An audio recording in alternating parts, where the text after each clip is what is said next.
Neko krene nešto svirucka, tu ovo je super, i onda krenemo svi zajedno i ja, šta izleti iz mene, izleti. I onda tako kako razrađujemo tu stvar, taj tekst poprima obličje i onda doma dođem, sjednem i zapišem. Bitno nam je cijelo vrijeme uvatiti onaj prvi feeling koji izleti.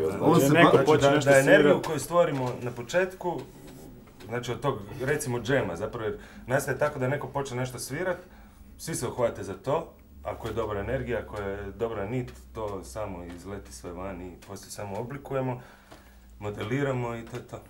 Cijela priča da nema ego tripova, da niko ne povlači na neku svoju stranu. Tek ako 500 puta nije dobro, onda se to nešto na taj način, da neko preuzme inicijativu da kaže da bi možda trebalo nešto ovako ići u ovom smjeru. Uglavnom sve sam nastavljamo. Ja sam taj koji šutim, ja preuzmem inicijativu i sve napravim.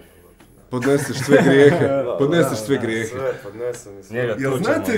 Jel znate vi da je Zoran nakon prve probe benda izjavio da nije mogao vjerovati koliko dobar bend ima? Jel vam rekao to ikada? Ne znam kome je to rekao. Ne znam ja kome to rekao.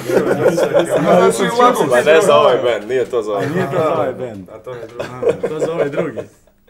Pa nije, stvarno se tako poklopilo da baš sam rekao sam sebi, ne samo sam sebi, ne znam s kim se vozio nakon te probe s njim. I rekao sam da sam mogao sanjati bolju postavu za band, ne bi mogao izmisliti stvarno. Pa samo da ne bude Noćna mora na kraju. Pa može.